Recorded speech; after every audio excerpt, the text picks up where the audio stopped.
Hello, David McMillan here, with what seems to be part 8 of the adventures of Kevin, Bloch and Jed Pontiac, our intrepid first-time cocaine smugglers. Well, what have they been up to?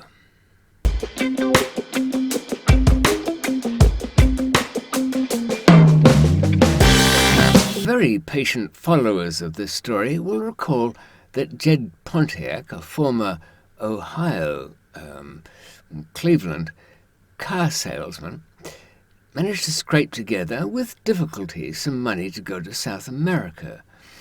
After a lot of nonsense, he ended up wearing a fat suit. Yeah, that is what it sounds like. A padded suit loaded with coke. Not that much. I think it started out as for maybe 5 kilos. He struggled through, ended up on his own with it, almost had it stolen from him, as happens, by amateur thieves in this case, but managed to get away with his girl, Myra Pink. They ended up, not with it all, but in New York City for a while, Greenwich Village, and finally Fire Island. But they went their separate ways, and the coke, as coke does, went many ways, into many places. Good drugs always find a home, don't they? And who was the other traveller in all of this? It was, Kevin Bloch, the Englishman. Cambridge. He wasn't connected with the university terribly much. A few customers here and there, but he was never really into it. And he took a different path. Kevin, sure, he was mismanaged and misled, ended up in Cali, had some rather well-made Samsonite plastic resin suitcases, which were actually mixed with the coke, yet turned back into a fairly rugged plastic. If you want the details of that, back up a bit. But he ended up with much trouble after meeting some interesting Spanish people. And who's Enrico, the son? There's so many people I forget. But he ended up getting back into the UK and had to actually quarantine in one of the hotels. I think it was the Novotel out near Heathrow. Ever going forward, he managed to get, well, he didn't have much choice. A chemist was brought in, a so-called expert, somebody who danced around the room and made a lot of fuss and waved the thermometer like some magic wand, and extracted by grinding up the Samsonite cases into small pieces, pouring in the alcohol, giving it a mix and a heat and a stir and a dry, and pretty much stole the lot. However, Kevin, being an observant sort of person, managed to keep quite a bit of the broken-up bits of plastic from the cases. Indeed, even though the so-called chemist, the fraud, met a few of those, made off with most of it. So, what happened next? Well, back on the other side of the world, Jed was left alone on Fire Island, but not quite alone. He'd met the mysterious Kay, who was going to guide him through life and his next adventures. Meanwhile, Myra had gone off and got tangled up with somebody who was calling himself Conrad, but we know Conrad is more con than rad. And in fact, there's a guy called Rupert, but more of that later. They ended up on a Greenpeace ship because supposedly there was quite a few kilos, was it 10? I don't know, it always seems to be called that, was stashed inside the ship when it was it used to be a Russian smuggler's ship before it ended up in Greenpeace hands. And this coke was put in the aft-forward bilge driver, I don't know, something that the Titanic never had or should have had. And Conrad, Myra's new beau, was trying to get his way into it. Never did. No. So they were heading back to Amsterdam, where things were going to be sorted out. And they might be. But things all changed. Have you ever heard the term street-cornered, as in I was just street-cornered. That's where somebody steals your money in a purchase by claiming to have something or showing you something that doesn't end up in your hands. And if it did, it wasn't what it was supposed to be. That's just a direct form of theft. But for Jed Pontiac, back in Fire Island and Kay, there's a more subtle form. See, Kay had a pretty good contact, and the little bits of coke that Jed had left, he was giving out in small lots. Was he doing it direct? No, it was a kind of middleman who was going to help everybody, not putting Jed at risk, because he had actually ambitions of going back to South America. He was going to keep his nose in it. He'd just wet his beak, as they say, and he wanted more of it. He'd learnt lessons from the mistakes of the past. Perhaps he'd be better off without Myra. No, he didn't want to get too close to the bottom-end sales, perhaps the car park rather than the street. So he was handing on to, in the beginning, to Kay and to one of Kay's friends who was buying the little bits, an ounce here and there. Jed didn't want to be cheated, so what will we call him? What was the guy's name? Yeah, I just remembered it was, I had to check that one. It was Neil.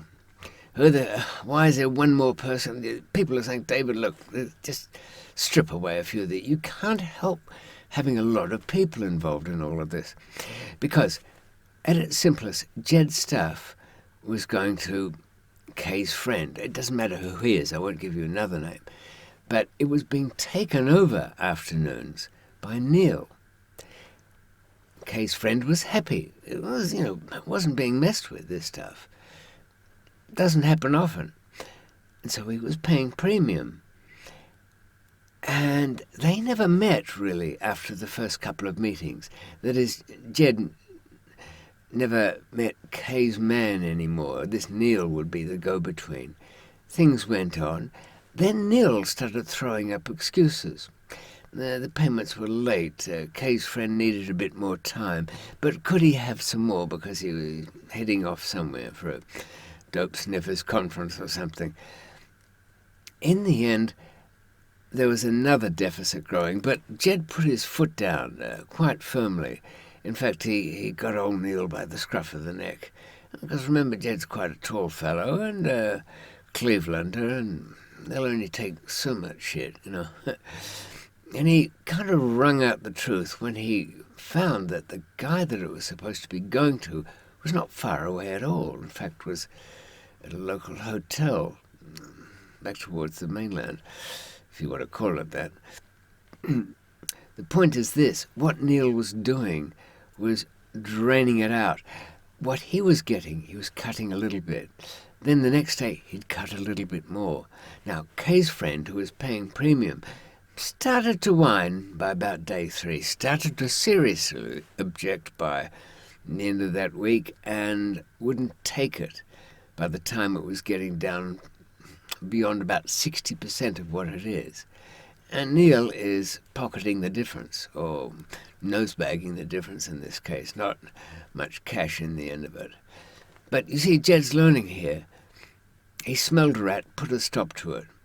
But he still made that kind of mistake. And tragically, I even made it myself many years ago when there was somebody in the middle who felt that the handsome commission that fellow was being paid was not quite enough. He'd pretty it up, that handsome commission, into something more like the portrait of Dorian Gray, I guess. And more money in it for him. So, another lesson learned there. Right, Jed. Back in the UK, Kevin Bloch has been something of a problem solver himself. He managed to keep the scraps that chiselling chemist didn't pick up from the Samsonite cases. Worked out very quickly that all it involved was a bit of dissolving and then evaporating to get it back. So he ended up with not much, but enough to build up a bit of a bank. And how did he do that? By stamping all over it, by doing a full Albanian, by adding, I don't know, petrochemicals and crushed coal tablets. Or actually, I shouldn't trash the Albanians. They go to quite a bit of trouble, and the work's done mostly over there. But it is still rather synthetic, I must say, fellas. Even if you do run 2 grades. You can stop sending me those weekend texts. No need that. I'll come to you if the need, which will never arises.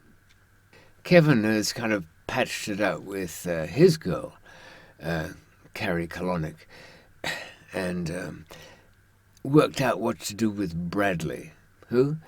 That's Carrie's brother, the kind of fanboy to a bunch of, well, police who put themselves forward as being interesting and SWAT teamish and undercover and all sorts of things, but mostly a lot of sitting around doing nothing for them. They're not the kind of more interesting detectives who actually work out how something happened. Anyway, it's all show for this Bradley, and Kevin realizes he's got an asset in a sense. Sure, deep down, Bradley, the brother, is trying to get Kevin arrested. There's no other way to look at it. He's finked him out enough times, it just hasn't worked out time-wise.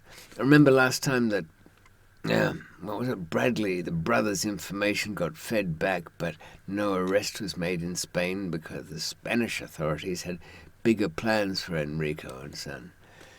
That's the way it worked out. But anyway, he managed to be spared. But Kevin's realised something. If he won't necessarily come under investigation until he starts travelling again, which is difficult enough. But he has a pipeline back to the police in brother Bradley. All he need do is feed him information, and he knows reliably that will get back. It kind of reminds me of the time when, I don't know, say you had something you wanted well known in a prison. This applies elsewhere. What you do is you go to the most notorious people around and say, Frank, listen, I tell you what, I've got this old pair of trainers, but they're actually in perfect condition. I've never worn them. I plan on selling them, but I'm not quite ready yet. So, look, keep this under your hat. Let's make this a secret, shall we? Well, within 10 minutes, you could guarantee that about 100 people along the corridors would be saying, hey, Dave, you still got those trainers for sale? Yeah, there's nothing like telling a secret for guaranteeing the circulation of said facts. And even if they're not really facts, as in this case, there'll be a load of baloney that Kevin is feeding Bradley, so the police won't actually start an investigation because they're thinking they're getting the gospel.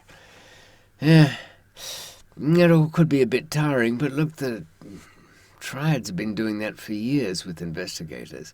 They even set up somebody to be the informer, draw straws, boys, who's going to be the known rat. But the known rat is not the rat, he's the feeder of disinformation. Well, he better be. So that's how he's going to play it. And young men, young traders, Kevin and Jed, they're starting to think ahead. Kevin realizes that Carrie, she either comes with him on his travels or finds some other interest in life. How will that go? But he has to do something with the brother, so he'll send him off on some kind of a mission. And he does. He even tells him, brother Bradley, that he's chanced upon what he thinks might be a terror cell. I know, I think that was throwing rather a big stone into the mix. But it certainly got people's attention. But since he'd disassociated himself with this chance meeting somewhere in Spain on a train with a terror group, that should close it down for a while because it's clear that he's not going back there. He's been scared off, as Kevin. In fact, he says he's going to Scotland to Bradley. Keep away from it all for a while. Might even take the sister with him.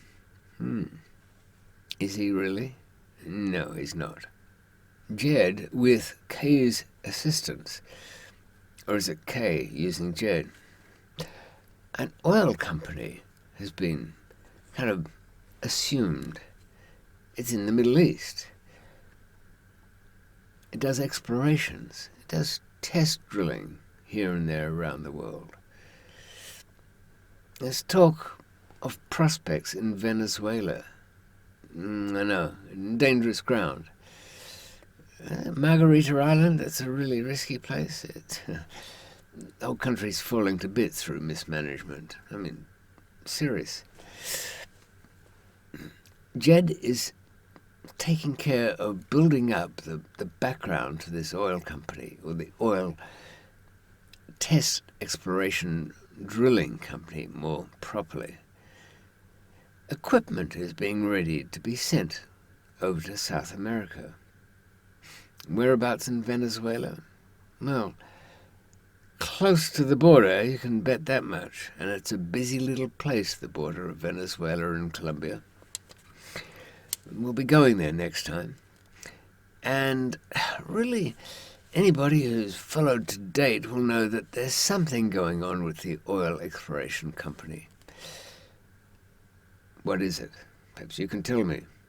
And what is it, too, that Kevin has taken an interest in the Middle East, in a way, only inasmuch as he's being supplied from India with a lot of very cheap beauty products, sort of makeup, cosmetics, even down to the, well, people call them earbuds, but keep them away from your ear. They're cotton buds for, I don't know what, soaking up little tiny bits of liquid or dabbing on things. Certainly not to put in your ear to push wax around, mostly backwards against the eardrum.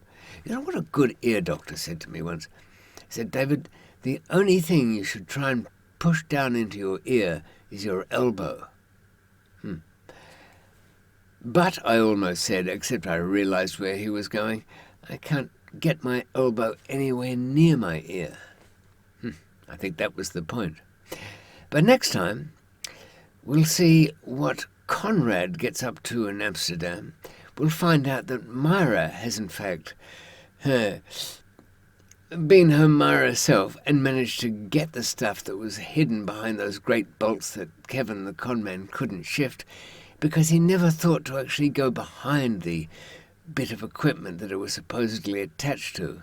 I think Myra seduced the cabin boy, and there aren't any cabin boys on a Greenpeace ship, so it must have been somebody with lots of access to nooks and crannies.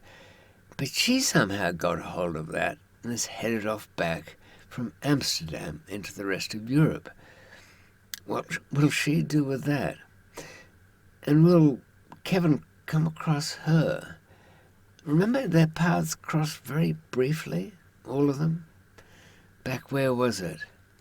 I think it was Cali. Was it Cartagena? Anyway, they're all on the move again, and we'll see where they go. Keep awake, keep alert, and if you have to go back to the office, hide somewhere. Enjoy. See you next time.